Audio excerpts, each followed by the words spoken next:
જય Swaminarayan. Hello dear student, કેમ છો બધા? મજામાં? હું હર્ષ પંડિત આપ સૌની પેન્ટેડ એપ્લિકેશનની અંદર હાર્દિક સ્વાગત કરું છું. આપણે લોકો શરૂ કરીએ છીએ આજનું લેક્ચર કે જેની અંદર ધમાકેદાર, જોરદાર, ઝકાસ આપણે ધાતુ અને અધાતુના રાસાયણિક ગુણધર્મની જોઈ લીધા હતા. ગેંગ એટલે શું જોઈ લીધી હતી. ગેંગ એટલે શું જોઈ હતી. અયસ્કોનું સંકેન્દ્રીકરણ પણ જોયું હતું. હવે સક્રિયતા શ્રેણી, ભૂંજન, કેલ્સિનેશન પણ જોઈ લીધું હતું. થર્મિસ પ્રક્રિયા પણ જોઈ હતી. હવે આઈ થિંક થર્મિસ પ્રક્રિયા ફરીવાર મારે સમજાવવી પડશે, તો એકવાર સમજાવી દો અને ધેન પછી આપણે આગળ વધી. કેમ કે થર્મિસ પ્રક્રિયા તમારા એક્ઝામની અંદર મોસ્ટ ટાઈમ બી છે. તો જે લોકો હજી જોઈન નથી ત્યાં ફટાફટ જોઈન થઈ જાઓ મારા વાલા. ચલો.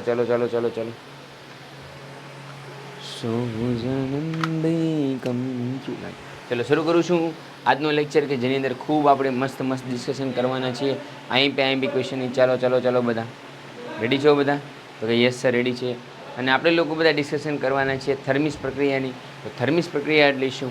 તો કે સાહેબ વધુ સક્રિય ધાતુ ઓછી સક્રિય ધાતુ હારે પ્રક્રિયા કરે. શું કીધું છે? વધુ સક્રિય ધાતુ કોની સાથે પ્રક્રિયા કરશે? ઓછી સક્રિય ધાતુ સાથે પ્રક્રિયા કરે તો તે વિસ્થાપન કરશે. શું કરશે? વિસ્થાપન. એટલે વધુ પછી સક્રિય ધાતુ ઓછી સક્રિય ધાતુ સાથે પ્રક્રિયા કરે એટલે આપણને વિસ્થાપન જોવા મળે છે, અને વિસ્થાપિત પ્રક્રિયા કહેવામાં આવે છે.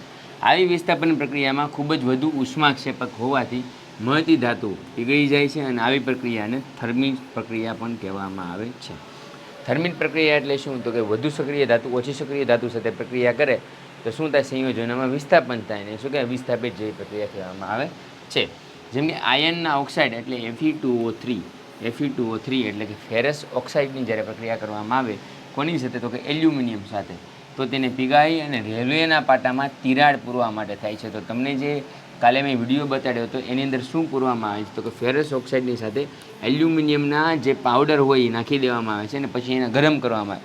ગરમ કરો એટલે આવો તમને ધુમાડો થાય, અને એ ધુમાડાને લીધે જે ફાટાની અંદર બે ભાગ પડી ગયા હોય એ એકદમ એની અંદર ગળી જશે અંદર, અને એકદમ સરસ રીતે એ સેટ થઈ જશે. રાઈટ છે? ક્લિયર છે? ચાલો બેટા આગળ. સક્રિય શ્રેણી અને તેનું નિષ્કર્ષણ આપો. તો કે સક્રિય શ્રેણીના ટોચ પર ધાતુ ખૂબ જ સક્રિય છે. કેવી છે? ખૂબ જ સક્રિય હોય છે. આવી ધાતુઓના સંયોજનોને એક જ મિનિટ હો બેટા, તું કંઈક બોલે છો પણ મને સંભળાતું નથી. હા બોલો બેટા, બોલો. અયસ્ક એટલે શું થાય? ધાતુના બીજું નામ અયસ્ક. ધાતુના જે વિભાજન છે ને અયસ્ક કહેવામાં આવે છે. કે ધાતુ છે એનો એક પ્રકાર અયસ્ક તરીકે ઓળખવામાં આવે. એટલે એક ધાતુ જ છે એના અયસ્ક. એના 3 પ્રકાર પડ્યા: ઉચ્ચ, મધ્યમ અને નીચા. ઊંચામાં શું કરવાનું? તો કે ગરમ કરવાનું, પીગાળેલી ધાતુનું વિદ્યુત વિભાજન કરવાનું એટલે શુદ્ધ ધાતુ મળે. મધ્યમ સક્રિય ધાતુનું શું કરવાનું? તો કે 2 ભાગમાં કરવાનું. એક કાર્બોનેટ સલ્ફેટ બનાવવાનું, ને એક શું બનાવવાનું? તો કે એક કાર્બોનેટના આયન બનાવવાના, અને બીજા જે છે ઓક્સાઇડ અને ઓલાના સલ્ફાઇડના બનાવવાના. એકનું કેલ્શિનેશન કરવાનું, ભૂંજન કરવાનું, બેનું કરીને રિડક્શન કરીને એનું શુદ્ધિકરણ કરવાનું. નીચેનું શું કરવાનું? તો કે હા એ જ તે સેમ ટુ સેમ. બેઠો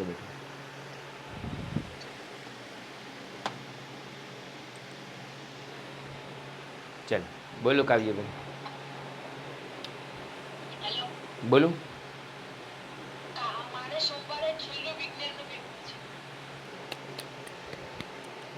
ઓલ ધ બેસ્ટ. કેવા જશે બેટા પેપર? रुकेगा नहीं, झुकेगा नहीं साला. अब तो भाई एग्ज़ाम में 80 में से 80 ला के ही रहेगा. હું ભગવાનને પ્રાર્થના કરું છું જોશીભાઈ કે તમને ખૂબ ભગવાન તમને હેલ્પ કરે અને એકદમ મસ્ત ચકાચક તમારું પેપર જાય. અને મને વિશ્વાસ છે કે જો તે મારા વિડીયો બધા જોયા હશે, દિલથી જે કીધું છે આઈએમપી કર્યું હોય છે, તો મારી ગેરંટી છે કે એમાંથી જ પેપર પૂછાશે. પણ એક પ્રોમિસ તારે કરવાનું છે કે શનિવાર અને રવિવાર તારે દરરોજની 8 કલાક વાંચવાનું છે. કેટલી કલાક? 8 કલાક. ટોટલ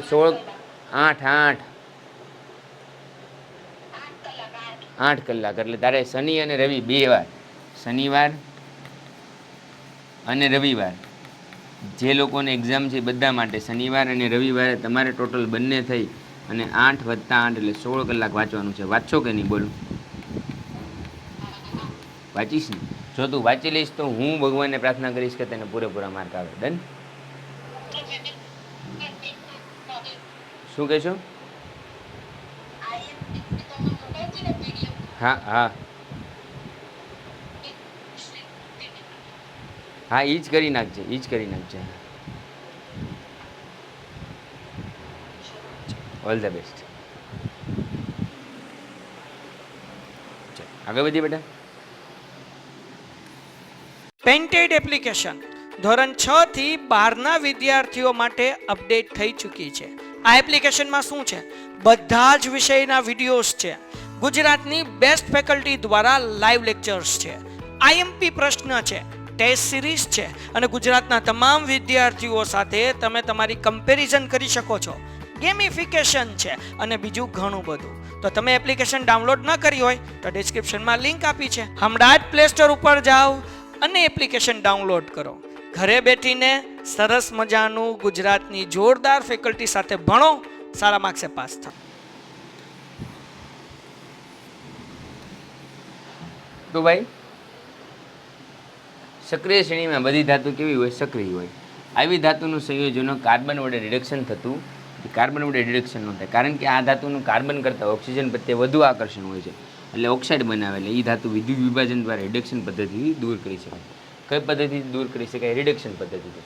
દાખલા તરીકે સોડિયમ, જેને આપણે Na કહીએ છીએ, મેગ્નેશિયમ, જેને આપણે Mg કહીએ છીએ, કેલ્શિયમ, જેને આપણે Ca કહીએ, તેને પીગાળીને એને ઓક્સાઇડ બનાવવામાં પણ આપણને મદદરૂપ થઈ શકે છે. તો વિદ્યુત વિભાજનથી થશે. સૌથી વધુ સક્રિય ધાતુ શું પ્રક્રિયા કરશે? તો કે વિદ્યુત વિભાજનની પ્રક્રિયા કરશે. સૌથી વધુ સક્રિય ધાતુ શું કઈ પ્રક્રિયા કરશે? તો કે બેટા વિદ્યુત વિભાજનની પ્રક્રિયા જોવા મળે છે. તો સક્રિય ધાતુ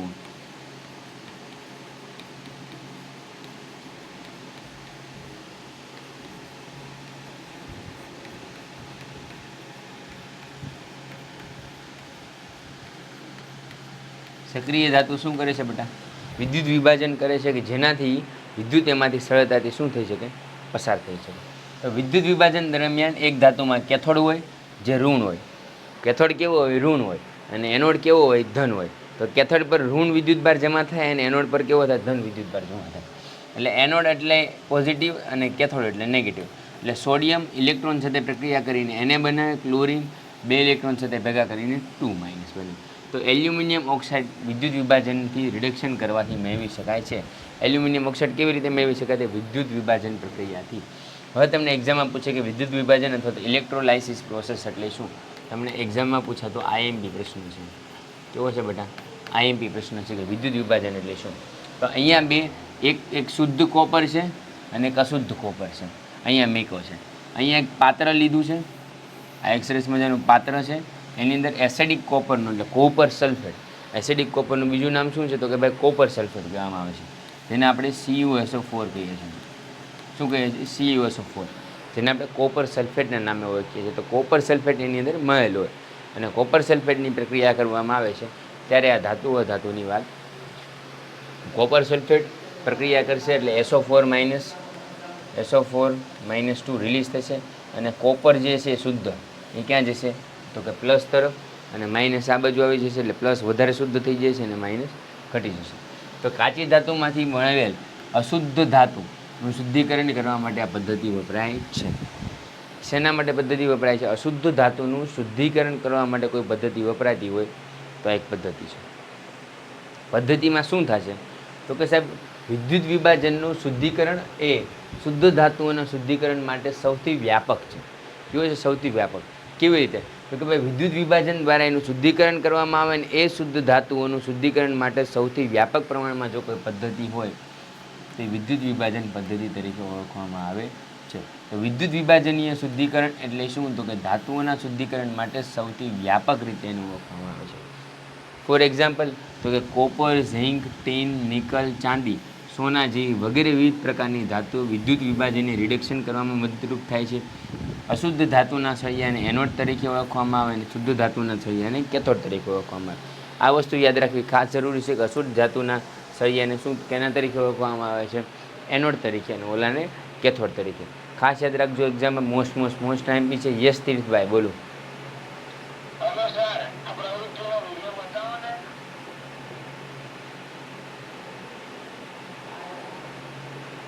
ઓકે સાહેબ. Yes point to be noted.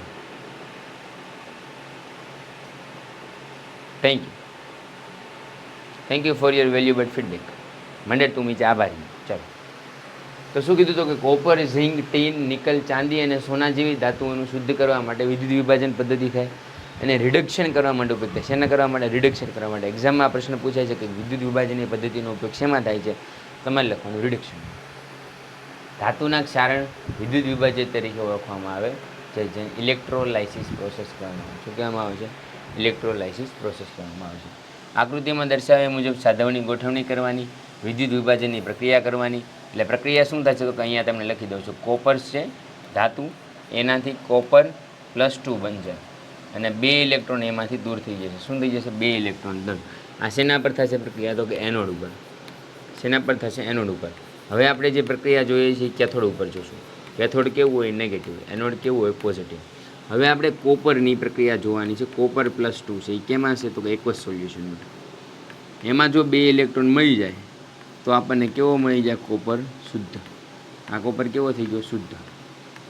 અને અહીંયા કોપર હતો એ કેવો હતો? અશુદ્ધ. તો અશુદ્ધમાંથી શુદ્ધ કરવા માટે શું કરવાના? 2 ઇલેક્ટ્રોન ગુમાવી દેવાના, એટલે પાછો તમને 2 ઇલેક્ટ્રોન મેળવી લે, એટલે શું થઈ જશે? શુદ્ધ. આવડે? તો કુલ પ્રક્રિયા શું થઈ તો કે કોપર કેવો હતો? આ પછી સોલિડ થઈ ગયું તો કે હા છે લખી નાખ્યું. કોપર કેવો હતો? પહેલાં અશુદ્ધ. એમાંથી કોપર કેવો થઈ ગયો તો કે શુદ્ધ.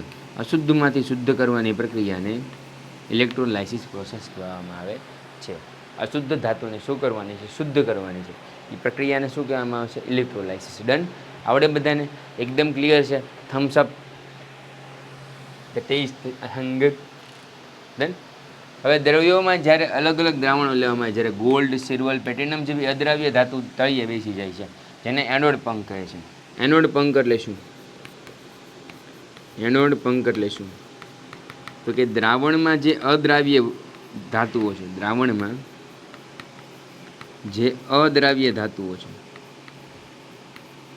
જેમ કે ફોર એક્ઝામ્પલ તો કે સાહેબ ગોલ્ડ, સિલ્વર,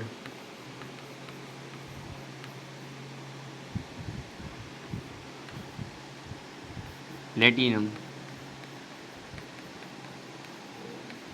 આ ધાતુ તળિયે બેસી જાય છે. ક્યાં બેસી જાય છે? તળિયે બેસી જાય છે. તળિયે બેસીને જમા થઈ જાય છે, જેને આપણે એનોડ પંખ તરીકે ઓળખવામાં આવે છે. જેને તમે એનોડ પંખ તરીકે ઓળખવામાં આવે છે.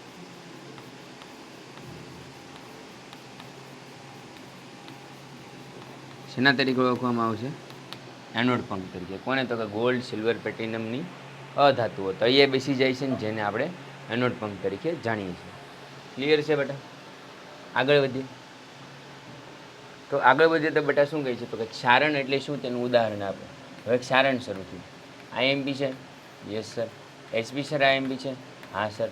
જો તમારે આ ચેપ્ટર એક્ઝામમાં પૂછાવાનું છે તો આજે તમારો સિલેબસ સેમેસ્ટર 1નો કમ્પ્લીટ થઈ જશે. બધાને જે ચેપ્ટર પૂછાવાના છે એ બધા કમ્પ્લીટ કરી દીધા છે. કયા કયા ચેપ્ટર ભણાવ્યા છે, જે નવા આવ્યા છે, જૂના છે, એને ફરીવાર કહી દઉં છું. ચેપ્ટર નંબર 1 પૂરું થઈ ગયું, 2 ત્રીજું આજે પૂરું થઈ જાય છે, 5મું ચેપ્ટર હાલી ગયું, 6ઠું ચેપ્ટર હાલી ગયું છે, 9મું ચેપ્ટર હાલી ગયું, 10મું ચેપ્ટર હાલી ગયું, 11મું ચેપ્ટર હાલી ગયું, 13મું ચેપ્ટર હાલી ગયું. આટલા ચેપ્ટર ચાલી ગયા છે કમ્પ્લીટ. તો હવે સાહેબ બાકી કેટલા છે? ઇનકમ્પ્લીટ ચેપ્ટર કેટલા છે? તો કે ઇનકમ્પ્લીટ ચેપ્ટર આપણી પાસે રહેશે બેટા chapter number 4, chapter number 7, chapter number 8 અને ચેપ્ટર નંબર 14. ટોટલ 4 ચેપ્ટર આપણી પાસે ઇનકમ્પ્લીટ અવસ્થામાં રહેશે. કેટલા? 4 ચેપ્ટર. 4 ચેપ્ટર ઇનકમ્પ્લીટ અવસ્થામાં રહેશે. એની પછી આપણે ચેપ્ટર નંબર 4, 7, 8 અને 12 14 નહીં 12 આવશે. 12 આ 4 ચેપ્ટર આપણે કમ્પ્લીટ કરી દઈશું એટલે આપણો સિલેબસ પૂરો થઈ જશે. એટલે જેવું દિવાળી પછીનું વેકેશન ખુલશે એટલે તરત જ આપણે લોકો આ 4 ચેપ્ટરનું ભૂકા બોલાવી દઈશું. 1 મહિનાની અંદર 4 ચેપ્ટર પૂરા થઈ જશે. સપ્ટેમ્બર, ઓક્ટોબર, નવેમ્બરના એન્ડ સુધીમાં પતી જશે. ડિસેમ્બરમાં આપણે ભૂકા બોલાવી દઈશું. ડિસેમ્બરની આપણે પાછા અલગ અલગ વસ્તુ ટ્રાય કરશું. ચાલો ડન છે?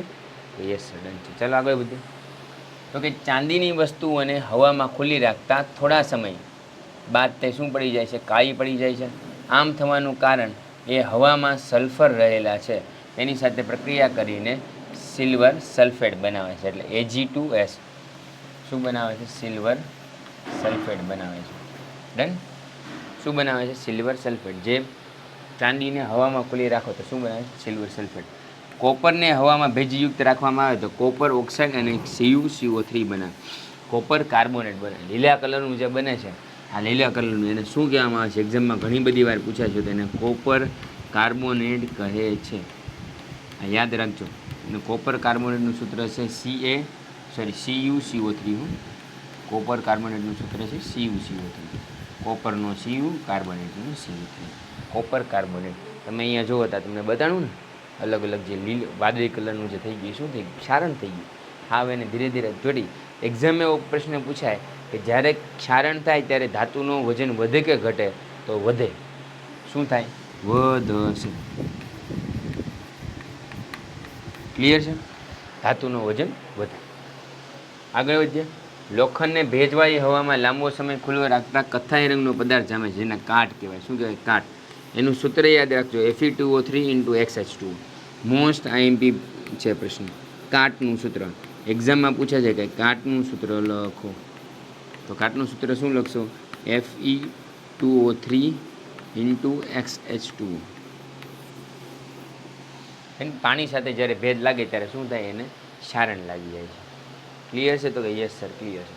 હવે કાટ લાગવો, હવે તો કે આ અલગ અલગ પ્રવૃત્તિ આવે. એક પ્રવૃત્તિ જોઈએ તો કે લોખંડની ખીલીને હવા અને પાણીના સંપર્કમાં લાગતા કાટ લાગે છે, પરંતુ લોખંડની ખીલીને માત્ર પાણીના સંપર્કમાં અને સીને ખુલ્લી શુષ્ક હવામાં નિર્જળમાં રાખતા કેલ્શિયમ અને ક્લોરાઇડ સાથે પ્રક્રિયા કરે છે, અને બી અને સીમાં રાખેલી ખીલીને કાટ લાગતો નથી. તો અહીંયા કાટ નહીં લાગે, પણ ખુલ્લી હવામાં રાખો તો કાટ લાગી જાય. અને કોઈ દ્રવ્યની અંદર રાખો તો કાટ લાગતો નથી. પણ સોનાને ક્યારે કાટ લાગે? ન લાગે મારા ભાઈ. સોનાને ક્યારે પણ કાટ લાગે નહીં. ડન. ચાલો આગળ વધીએ. લોખંડનું ક્ષારણ અટકાવવા માટેનો ઉપાયો. લોખંડનું ક્ષારણ કેવી રીતે અટકાવી છે? તો પહેલી રંગ કરીને અટકાવી શકો, તેલ લગાડીને અટકાવી શકો, ગ્રીસ લગાવીને અટકાવી શકો, ગેલ્વેનાઇઝ કરીને અટકાવી શકો, ક્રોમે પ્લેટિંગ કરીને અટકાવી શકો, એનોડીકરણ કરીને કરી શકો. મિશ્ર ધાતુ લોખંડની સાથે અલગ અલગ ધાતુ, કોપર, તાંબુ, કોપર છે, પછી એલ્યુમિનિયમ છે, ઝીંક છે, એ બધાને સાથે ભેગું કરીને તમે કાટ લગાડવું ઓછું કરી શકો છો. હવે આ કાટ અટકાવવું શા માટે જરૂરી છે? કેમ કે દર વર્ષે કરોડો રૂપિયાનું નુકસાન ખાલી કાટ લાગવાને કારણે થાય છે. મોટા મોટા જહાજો કાટ લાગવાને કારણે ઓલા થઈ જાય છે. મોટી મોટી દિવાલો, મોટી મોટી વસ્તુઓ જે છે એ કાટ લાગવાને લીધે એને અસર જોવા મળે છે. તેનું કારણ શું છે? હવે સ્ટીલ, લોખંડને કાટ સામે રક્ષણ આપવા માટે તેમની સામે ઝીંકનું પાતળું સ્તર લગાવવામાં આવે છે, જેને ગેલ્વેનાઇઝેશન કહેવામાં આવે. એક્ઝામમાં એવું પૂછે ગેલ્વેનાઇઝેશન એટલે શું? તો કે લોખંડને કાટ લાગતું અટકાવવા માટે ઝીંકનું પાતળું સ્તર લગાડવામાં આવે છે, જેને ગેલ્વેનાઇઝેશન કહેવામાં આવે છે. રિપીટ કરો, ગેલ્વેનાઇઝેશન એટલે શું? તો કે ભાઈ લોખંડ અને સ્ટીલને કાટ લાગતું અટકાવવા માટે ઝીંકનું પાતળું આવરણ લગાડવામાં આવે, જેને ગેલ્વેનાઇઝેશન કહેવામાં આવે. જો ઝીંકનું સ્તર તૂટી જાય તો પણ ગેલ્વેનાઇઝ રક્ષણ આપે છે. કેમ કે ઝીંક છે એ પછી સ્ટીલ અને લોખંડમાં શું થાય છે? ભળી જશે. સ્ટીલ અને લોખંડની અંદર ભળી જશે, અને એને કારણે બેટા ગેલ્વેનાઇઝેશન જે છે એ આ પ્રક્રિયા કરશે. એટલે સ્ટીલ હોય, લોખંડ હોય, તો એને કાટ લાગતું અટકાવવા માટે તમે આવી પ્રક્રિયા કરી શકો છો. એની પછી સાહેબ તો કે મિશ્ર ધાતુ એટલે શું? તો કે મિશ્ર ધાતુ એટલે એક ધાતુ કરતાં વધારે ધાતુ ભેગી થઈને જે બનાવે જેને મિશ્ર ધાતુ કહેવામાં આવે છે. કે લોખંડ સૌથી વધુ પ્રમાણમાં ઉપયોગમાં લેવાતી ધાતુ છે, પરંતુ ક્યારેક તે શુદ્ધ અવસ્થામાં વપરાતી નથી. કેમ કે શુદ્ધ અવસ્થામાં વપરાય ને બેટા તો એને કાટ લાગી જાય, પણ ઘણી બધી એવી વસ્તુ છે જે મિશ્ર ધાતુનું બનેલું હોય તો એને કાટ લાગતો નથી. તમે હજી લોહ સ્તંભ જોયો હશે. લોહ સ્તંભ છે ને પંચ ધાતુનો બનેલો છે, એને કોઈ દી કાટ લાગ્યો નથી. ઘણી બધી આપણી ધાતુની મૂર્તિઓ છે જેને હજી સુધીમાં કાટ નથી લાગ્યો.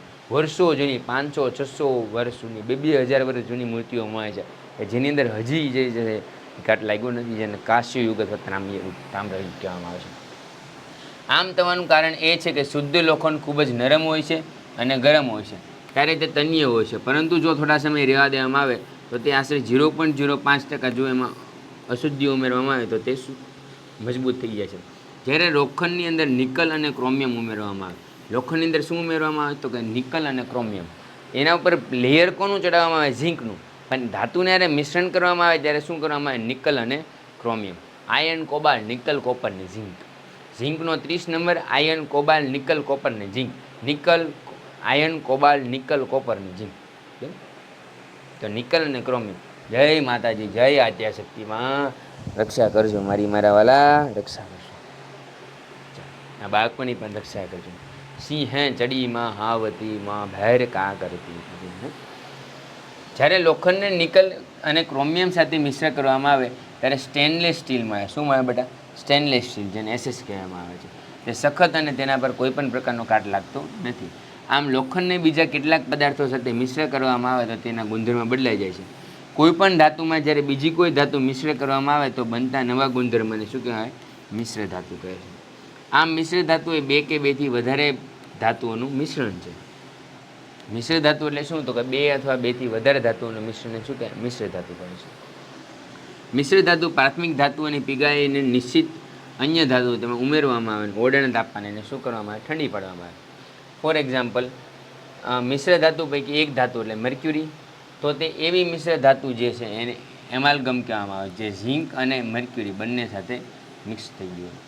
ઝિંક અને મર્ક્યુરી બંને સાથે મિક્સ થાય એટલે ઝિંક એમાલ્ગમ કહેવામાં આવે. ઝિંક એમાલ્ગમ એટલે શું? તો કે ઝિંક અને મર્ક્યુરી સાથેનું મિશ્રણ. મિશ્ર ધાતુની વિદ્યુત વાહકતા અને ગલન બિંદુ વધારે હોય છે. જેમ કે પિત્તળ, તાંબુ મિશ્ર ધાતુ બની અને બ્રોન્ઝ બનાવે. બરાબર છે? બ્રોન્ઝ શેમાંથી બને? તો પિત્તળ, તાંબુ અને ઝીંક. પિતાજી શું બનાવે? બ્રોન્ઝ. પિતાજી શું બનાવે? બ્રોન્ઝ. આ યાદ રાખજો. HP સર ફોર્મ્યુલા છે. HP સર ફોર્મ્યુલા છે. પિતાજી શું બનાવે? બ્રોન્ઝ. હજી સરખું ન બતાવી દો, લખી દો જો ફરી વાર. પેન્ટેડ એપ્લિકેશન ધોરણ 6 થી 12ના વિદ્યાર્થીઓ માટે અપડેટ થઈ ચૂકી છે. આ એપ્લિકેશનમાં શું છે? બધા જ વિષયના વિડીયોઝ છે. ગુજરાતની બેસ્ટ ફેકલ્ટી દ્વારા લાઈવ લેક્ચર્સ છે. IMP પ્રશ્ન છે, ટેસ્ટ સિરીઝ છે અને ગુજરાતના તમામ વિદ્યાર્થીઓ સાથે તમે તમારી કમ્પેરિઝન કરી શકો છો. ગેમિફિકેશન છે અને બીજું ઘણું બધું. તો તમે એપ્લિકેશન ડાઉનલોડ ન કરી હોય તો ડિસ્ક્રિપ્શનમાં લિંક આપી છે. હમણાં જ પ્લે સ્ટોર ઉપર જાઓ અને એપ્લિકેશન ડાઉનલોડ કરો. ઘરે બેઠીને સરસ મજાનું ગુજરાતની જોરદાર ફેકલ્ટી સાથે ભણો, સારા માર્ક્સે પાસ થાઓ. શું બનાવું છે બેટા? બ્રોન્ઝ. ડન? આવડે બેટા? પિતાજી શું બનાવે છે? બ્રોન્ઝ. રાઈટ?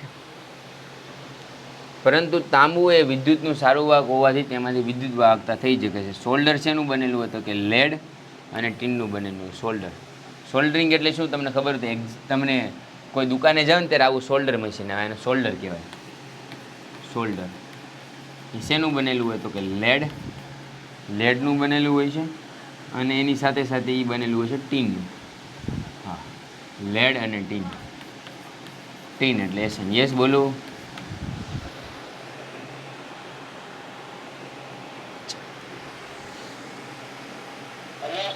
બોલો. હા તો પાડી મેં, ક્યાં ના પાડી? હા બોલો.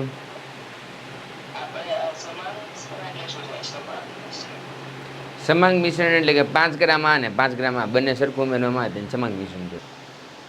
ગલન બિંદુ ધરાવે છે તે વિદ્યુત તારનું સોલ્ડરિંગ વેલ્ડિંગ કરવા માટે ઉપયોગ થાય છે. ચાલો હવે આવે સોનાને ક્યાંથી લાગે કાટ? સંસારી મનમાં સોનાને ક્યાંથી લાગે કાટ? IMP પ્રશ્ન, શુદ્ધ સોનું અને 22 કેરેટ સોનામાં શું ફેર છે? તો કે 24 કેરેટ સોનું છે એ ખૂબ જ નરમ હોય છે અને તે આભૂષણો અને ઘરેણાં બનાવી શકતા નથી. એટલા માટે 22 કેરેટનું સોનું છે એ શુદ્ધ સોનું હોય છે, પણ એની અંદર 2 ભાગ જે છે એ કોપર અને ચાંદીનું મિશ્રણ હોય છે જે સખત બનાવે છે. એટલે 22 કેરેટ સોનું એ ચાંદીના આભૂષણ માટે બનાવવામાં ઉપયોગ થાય છે. આ શુદ્ધ સોનું છે. કેવું છે? શુદ્ધ, જે એકદમ નરમ છે. એનો શેપ તમે ચેન્જ કરી નાખો. કેટલા કેરેટ છે? તો 24 કેરેટ. 24 કેરેટ સોનું છે. ડન છે? અહીંયા આપણું ચેપ્ટર પૂરું થાય છે. તમારા બધાનો ખૂબ ખૂબ આભાર. કેટલો બધો સાથ આપ્યો, સહકાર આપ્યો HP સરને આટલા બધા ફેમસ કરવામાં. તમારા 88 જણાનો ખૂબ આભાર.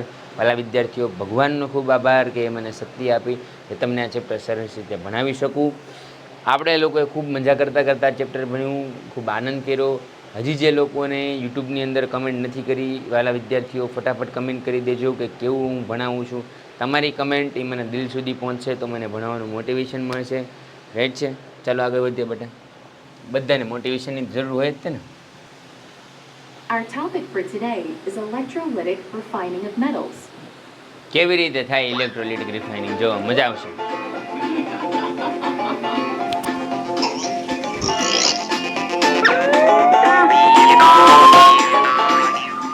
Hello hello hello.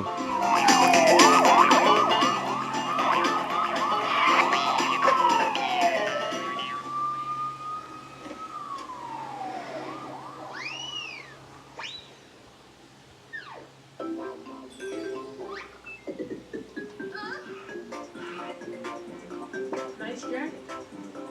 Thank you. Hey, my jacket. Our last participant is Mr. Smart.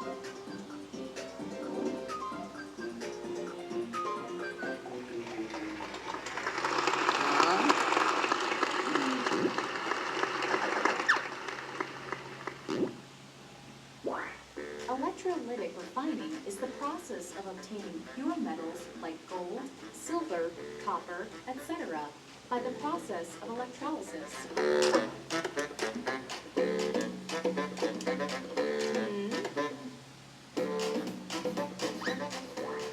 Electrolytic refining of copper.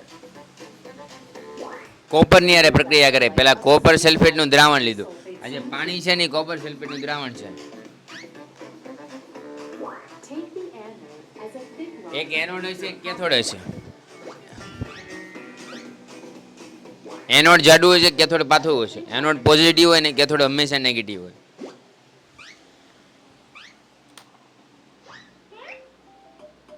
Oh, there are so many people here.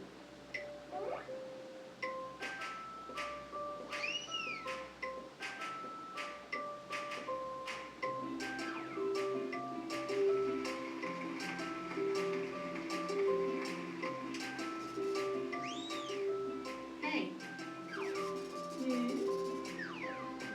Give me my jacket.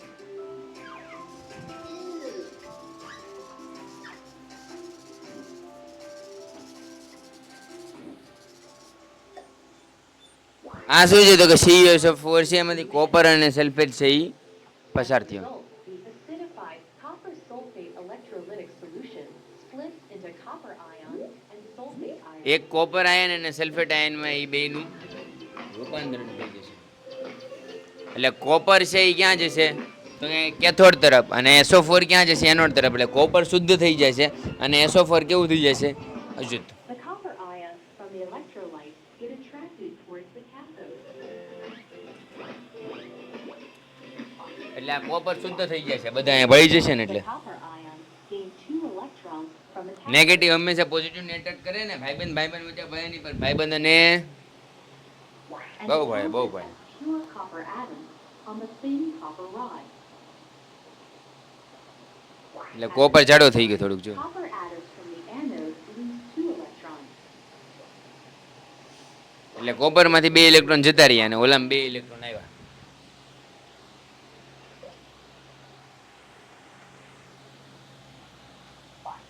And dissolve in the electrolytic solution. Thus, the concentration of the electrolyte remains the same. In this way, indirectly, copper atoms from the anode get deposited on the cathode repeatedly.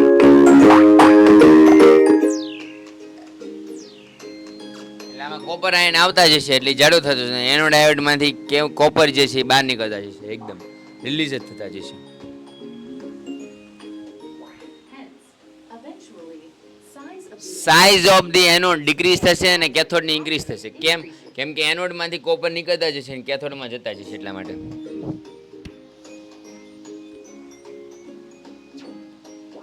The reactions that take place at the anode and cathode are as follows.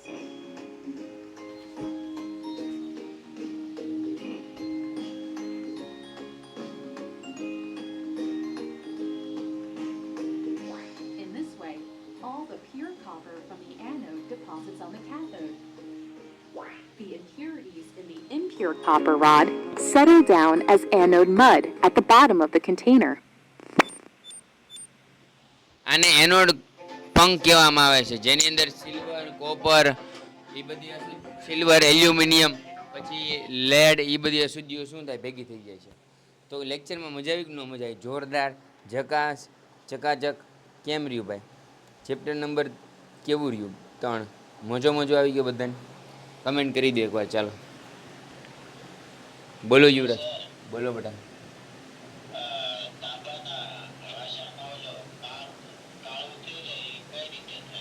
Copper ઓક્સાઇડના કારણે oxygen સાથે પ્રક્રિયા કરે ને એટલે કાળા કલરનું થઈ જાય, અને સળગાવો તોય કાળો થઈ જાય, કાળો કલર.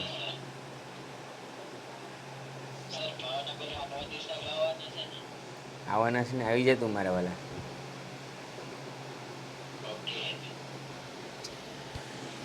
હવે કયું ચેપ્ટર આવશે? હવે રિવિઝન આવશે બેટા. હવે શું ચેપ્ટર ભણવાનું? એટલું તો ભણી દીધું.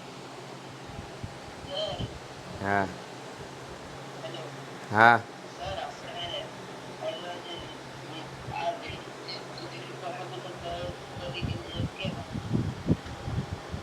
સમજાણું નહીં બેટા, શું કહેશું? Very good, very good. હા બોલો બોલો, મજા આવી ગઈ સર, તમે બહુ સારું બનાવ્યું.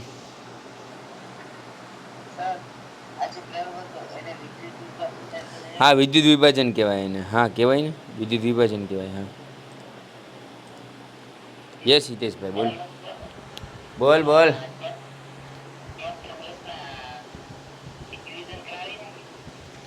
ચેપ્ટર 10નું હા થઈ ગયું છે, એપ્લિકેશનમાં હશે. ક્વિક રિવિઝન પતી ગયું છે.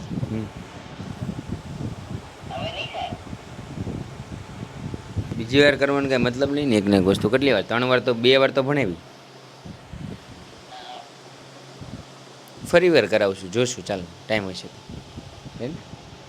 આવજો, ટાટા, જય હિન્દ, જય ભારત. Thank you. ચેપ્ટર 9ની PDF મોકલી દેજો બધાની. મોકલી દો હાલો આજે જ તે. ચાલો આવજો. Painted Painless Learning.